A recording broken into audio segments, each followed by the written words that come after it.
अखंडमंडलाकारं व्याप्तं येन चराचरं तत्पदं दर्शितं येन तस्मै श्रीगुरुवे नमः। तस्मै श्रीगुरुवे नमः। आज हम भक्तमाल जी में आज कबीर साहब आ गए। 1456 संवत, दिन सोमवार, ज्येष्ठ पूर्णिमा को इनका जन्म लहरतारा के कमल पुष्प पर कहा गया है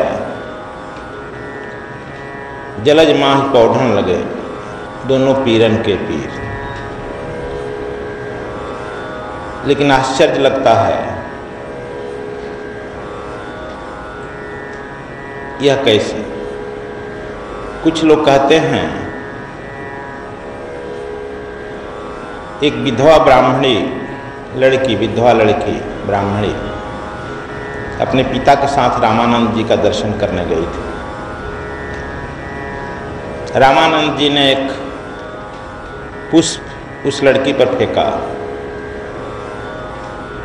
और कहा कि पुत्रवती हो, जिससे उसका जन्म हुआ। लेकिन लोकलाज से वह लहरतारा पर फेंक दिया। यह विद्वान लेखकों के द्वारा कहा जाता है। भक्तमाल जी में भी यही आया है। लेकिन कबीर पंथ के अनुयायियों के अनुसार ऐसी बात नहीं है। जैसे लिखा गया है रामायण में, भय प्रकट कृपाला दीन दयाला कौशल्या हितकारी, उसी तरह से ये लोग भी कहे हैं गगन मंडल से उतरे सतगुरु कबीर, जलज माह पौधन लगे दोनों पीरन के पीर। पंच तत्व का पुतला नहीं। पंथियों में मान्यता है कि सतगुरु कबीर जब इस पृथ्वी पर देखे मानवता का ह्रास हो रहा है, चारों तरफ दानवता आ गई है, मुसलमान धर्म फैल रहा है, मंदिर तोड़े जा रहे हैं, मस्जिद बनाए जा रहे हैं, हिंदू विचलित हो गए हैं, आगे हमारा मंदिर का भगवान गायब हो गया, हमारा धर्म भी गायब हो गया। इन परिस्थितियों में सतलोक से कबीर साहब उतर आए और लहरतारा में आप उतरे।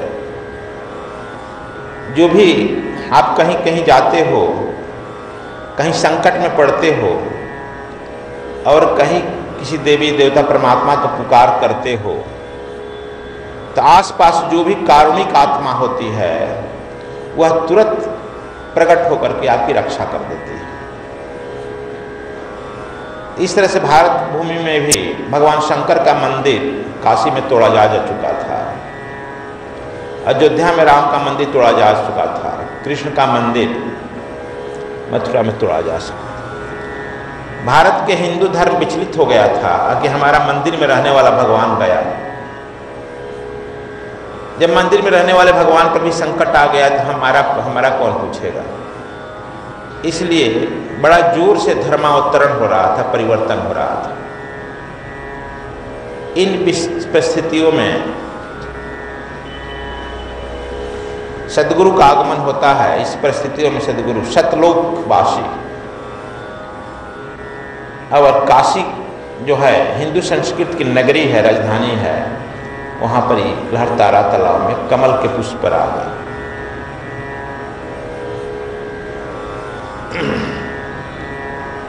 कमल के पुष्प पर आने का प्रमाण देते हैं।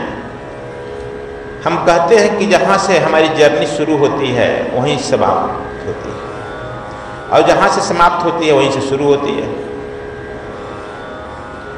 तो रामानंद जी का चाहे पुष्प हो, चाहे इस धर्म का कमल पर अवतरण हो, पुष्प दोनों मिलता है। और जब इनका शरीर भी छूटता है तो इनकी शरीर की डेड बॉडी नहीं मिलती है, पुष्प मिला है। जब शरीर इनका छूटा तो चादर ढकते हो, मगहर में चादर ढक दिया गया। तब तक से काशी नरेश पहुंच गए, क्योंकि मगहर में गए थे। मगहर यानी अयोध्या के नजदीक है। अयोध्या का राजा बिजली खां था और काशी के राजा बीर सिंह बघेल थे। रीवा के राजा ही काशी के राजा हुआ करते थे। अभी रीवा नरेश विश्वनाथ सिंह एक हुए हैं, जो कबीर साहब के रमैनी पर उन्होंने बड़ा अच्छा काम किया है।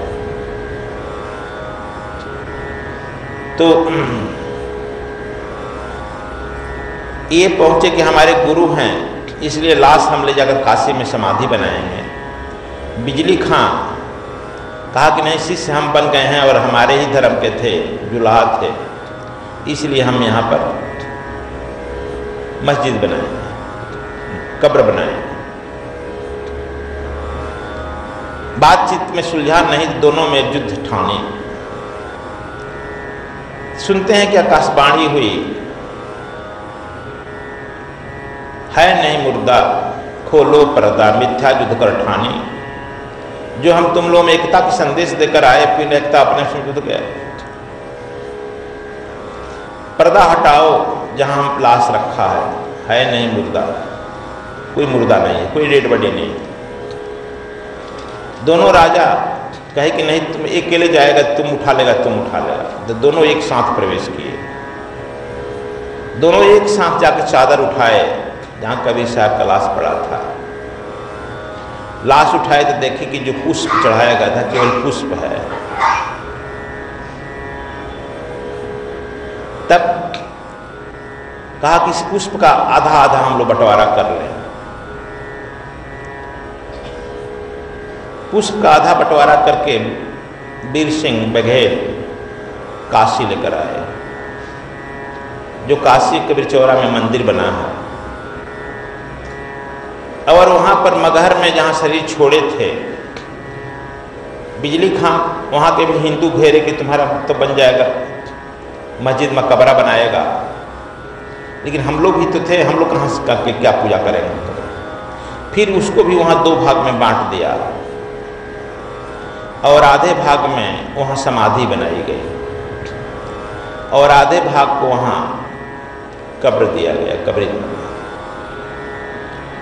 अभी भी कब्रिस्तान का प्रांगण और मंदिर का प्रांगण दोनों मिलता है।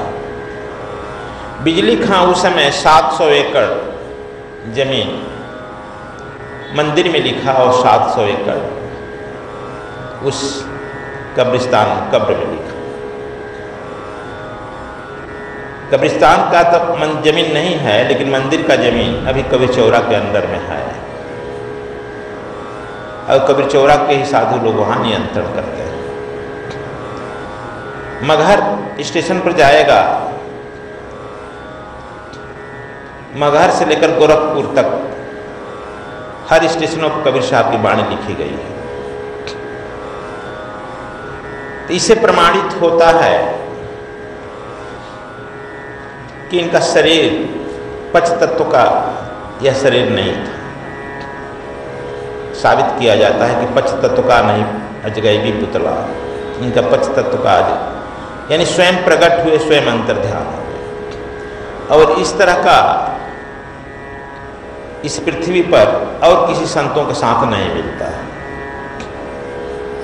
शरीर तो नहीं मिला मीरा जी का भी, इसलिए कबीर साहब का कहा गया कि जन्म कर्म च दिव्यम, ये जन्म कर्म और मृत्यु से दिव्य है। मगहर लास्ट अंत में रहे, काशी में जन्म लिए। सुनते हैं कि उसी रास्ते से नीरू नीमा जुलाहा लोग गौना करा आ रहा था पैदल। वह तालाब में पानी पीने के लिए गई नीमा, तो देखी कि बच्चा खेल रहा है, सुंदर हंस रहा है, सूर्य की प्रकाश पड़ रही है। पक्षी छाया कर रही है। जिस मनुष्य पर पक्षी छाया करे, समझ लो कि वह लड़का चक्रवर्ती सम्राट बनेगा, क्योंकि प्रकृति उसकी रक्षा कर रही है। वह देख करके बड़ा चकित हुआ, अपने पति से पूछी कि एक लड़का है, हम ले आवें? कहा कि लेकर चलोगी तो, लेकिन गांव भर के लोग क्या कहेंगे? उधर से लड़का लेकर आ गई है। कहा कि आप तो सफाई जान रहे हैं ना, देख रहे हैं ना? कहा कि मैं तो जान रहा हूँ, तो गांव भर के लोग, आप पति हैं, आपको जानना चाहिए, गांव भर के हमको चिंता नहीं है। नीमा कहा कि चलो, नीरू कहा कि चलो मैं भी देखता हूँ। दो ही पति पत्नी थे, कोई बरतिया था नहीं, मतलब बहुत गरीब लोग थे। जाकर नीरू के साथ नीमा भी देखा तो लड़का की सुंदरता, उसके चेहरे का रंग ढंग, आकर्षण, मुग्ध हो गया। और जाकर अपने तालाब से निकाला और नीमा के गोद में दे दिया।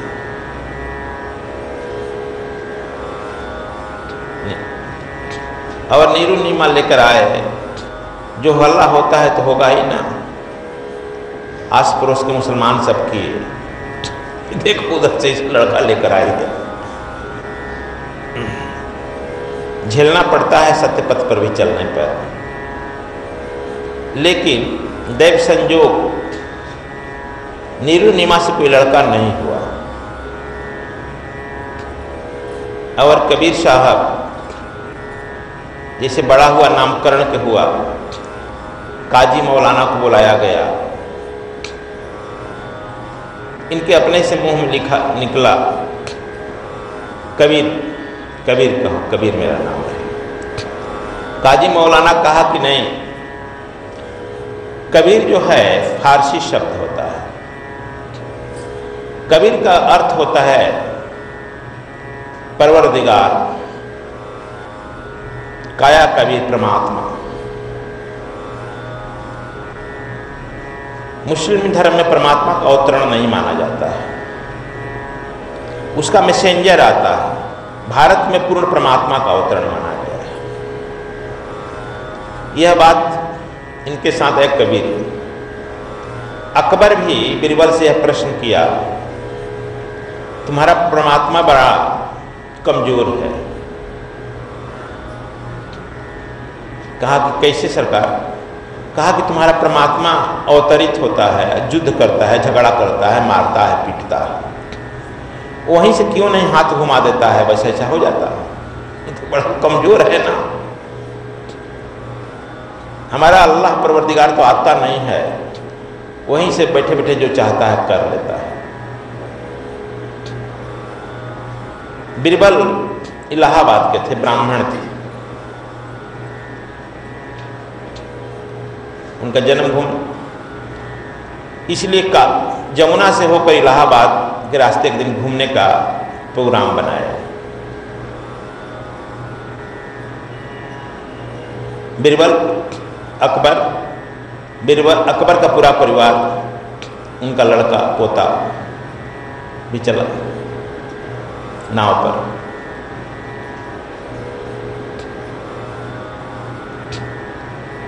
अकबर का एक लड़का छोटा सा जो था, रोता था, अकबर के गोद में था। लिया था, चुप कराते नहीं, बीरबल ले लिया, कह दीजिए सरकार हम चुप कराते हैं। एक ऐसा ही लड़का बनवा लिया था, लकड़ी का पत्थर उथर का रंग पेंट कर वैसा ही कपड़ा पहना लिया था। बीरबल बड़ा तेज था बुद्धि का, नवरत्न में था लेकिन सबसे तेज था बीरबल। जब बीच गंगा में वहां से पहुंचा, जमुना से गंगा में संगम का पैर, फिर लड़का रोने लगा। एक आदमी अपना रखा था, धीरे कुछ सुंघा देना, लड़का सो जाएगा। लड़का रोने लगा, कहा कि नहीं मानेगा तुम। पीछे दिया, वो लड़का है हिला रहा था, पीछे रो रहा था, लेकिन गंगा जी में फेंक दिया, बड़ा रो रहा है, गंगा जी में फेंक दिया। अकबर जो ताव देखा, फट से गंगा जी में छलांग लग गया, कूद गया। दौड़ करके तैर करके लड़का पकड़ा, ले आया तो लकड़ी का लड़का था। अरे बिरबल, कटार निकाल लिया, कहा तुम्हारा हम सिर धड़ अलग कर देंगे। कहा कि मैं कब कह रहा हूं कि मत करिए, डरता नहीं था। मैं कहाँ कह रहा हूं कि मत करिए, तलवार आपके पास, राजा है आप, मैं बैठा ही हूं। कहा कि हमको तू इतना चक्कर में क्यों डाल दिया, मैं छलांग लगा गया। क्यों छलांग लगा गया? मैं आपका मंत्री था, आदेश देते। ब्लैक कैट का कमांडो चल रहे हैं, तैराक दल चल रहा है, किसी को आप आदेश देते? कहा कि इतनी फुर्सत है, सामने हमारा लड़का डूबे और हम आदेश दें? हमको छलांग लगा पड़ने लगा। बस सरकार, यही आदेश है। हमारे परमात्मा को भी जब देखते हैं कि हमारा भक्त डूबने लगा है तो एक बैग छलांग लगा कर कूद गया। इसी उत्तर देने के लिए हमने तो किया था। बड़ा लज्जित हुआ कि इतना उत्तर देने के लिए हमको चक्कर में डाल देगा। आप नहीं समझते हैं कि आप अपने ही प्रश्न से हमको, अब मैं ब्राह्मण हूं, उस राम में, कृष्ण में मेरी श्रद्धा है, आप भी तो मुझे चक्कर में डालते हैं। यह प्रैक्टिकल, जब आप अपने एक लड़के की इतनी फोर्स, फौज आपका चल रहा है, कमांडो चल रहा है, तैराक दल चल रहा है, तुरंत आदेश देते कि छलांग लगाओ, पकड़ो। सब एक नहीं 10, 20, 50 दौड़ कर लेते, लेकिन आप कहते हैं कि इतना फुर्सत है कहने का अपने लड़के के।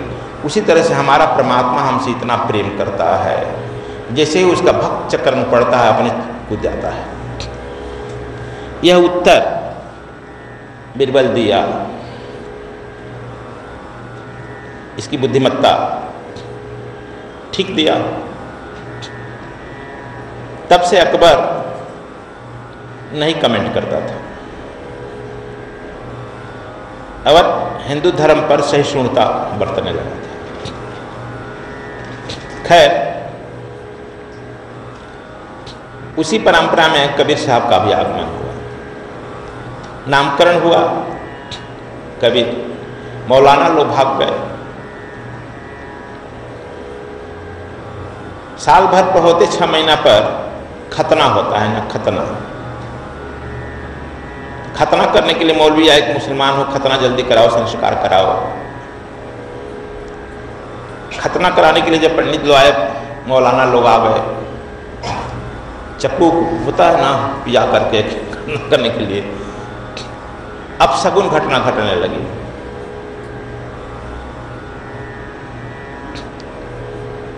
और जैसे ही मौलाना जी चक्कू काट के खतना करने के लिए चले तो देखते हैं कि उस लड़के के शरीर से शेर झपटा और मौलाना जी गिरकर बेहोश हो गए। अब हुआ कि यह तो है लड़का जादूगर है। देखो, उस तरह के व्यक्ति जो अवतरित होता है, जादू अपने आप घट होता है। कृष्ण के साथ अपने आप जादू घटता है, राम के साथ घटता है, इनके साथ कहता है कौन घटाएगा। सद्गुरु स्वामी कृष्णायन जी महाराज का उत्तर प्रदेश कार्यक्रम दिनांक 23 मई 2015 से 25 मई 2015 तक सद्गुरु धाम आश्रम बरईपुर में सद्गुरु आत्मदास जी का निर्वाण दिवस कार्यक्रम आयोजित किया जा रहा है। दिनांक 23, 24 और 25 मई को दिव्य गुप्त विज्ञान की कक्षा आयोजित की जाएगी। दिनांक 25 मई 2015 को प्रातः 7 बजे ब्रह्म दीक्षा का कार्यक्रम संपन्न होगा। अधिक जानकारी हेतु संपर्क करें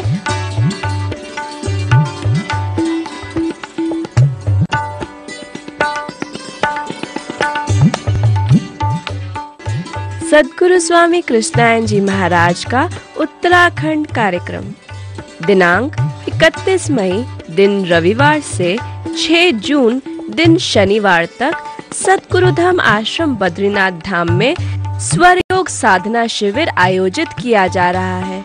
इस साधना शिविर में सम्मिलित होने के लिए निबंधन पूर्व में ही अनिवार्य है। निबंधन की अंतिम तिथि 21 मई 2015। अधिक जानकारी के लिए संपर्क करें आचार्य पूनम अग्रवाल 099 68430203।